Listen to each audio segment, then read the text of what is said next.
Só, então, o último tipo de ligação que a gente vê é as ligações metálicas. Os átomos de metal, geralmente, eles têm um grande raio atômico, então eles são um pouco, os elétrons de valência são um pouco atraídos pelo núcleo do átomo. Então, eles acabam interagindo com o núcleo de outros átomos metálicos. Isso forma uma nuvem de elétrons que gera como um adesivo de elétrons de átomos de metal. Então, fica como uma nuvem eletrônica ali, e isso forma a nossa ligação metálica. Então, a ligação metálica geralmente formam sólidos.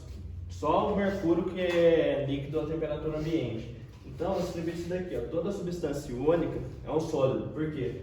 A substância iônica é a ligação mais forte que a gente tem, então vai acabar formando um sólido. Mas nem todo sólido é uma substância iônica, porque os metais também são sólidos, só que eles não são substâncias iônicas.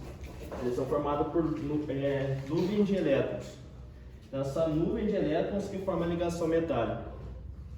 Então, geralmente essas ligações são monoatômicas, ou seja, são milhares, centenas de elétrons de um mesmo átomo. Que nem o ferro, se a gente olha, é Fe só, a gente não põe a representação de número, porque são muitos elétrons, então a gente só coloca o Fe, ou Hg, no caso do mercúrio.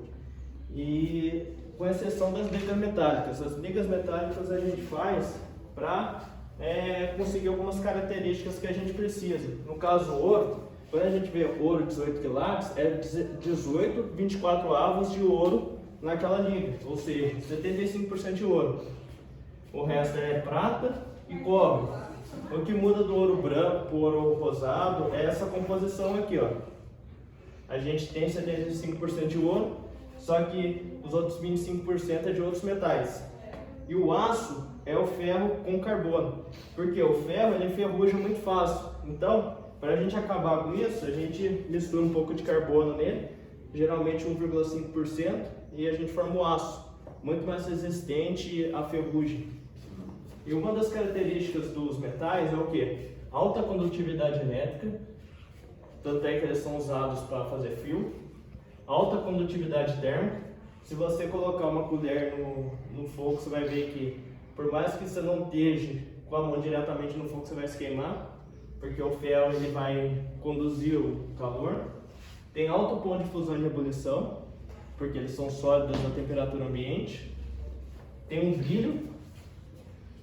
Isso daqui a gente percebe pelo espelho. O espelho ele é feito de prata. A gente coloca uma camada fina de prata atrás do vidro e isso que faz refletir a nossa imagem. É a prata que está atrás do vidro. Ele tem alta maleabilidade, ou seja, a gente consegue torcer ele, e ductibilidade, que é o que? A gente transforma em fios. Então essas são as características dos metais. Eles são formados por nuvem eletrônica, porque os átomos de valência, os elétrons de valência são pouco atraídos pelo núcleo e acabam interagindo com o núcleo de outros metais. Geralmente são monoatômicos e eles são muito utilizados na nossa vida, né? Para conduzir eletricidade, para, por exemplo, construção civil, e também tem a parte das joias, né? O ouro 18 quilates. Também tem o aço, que é muito utilizado na construção. Tudo bem? Então, esse é o último tipo de ligação que a gente vê. A gente viu ligação iônica, ligação covalente dativa, ligação metálica.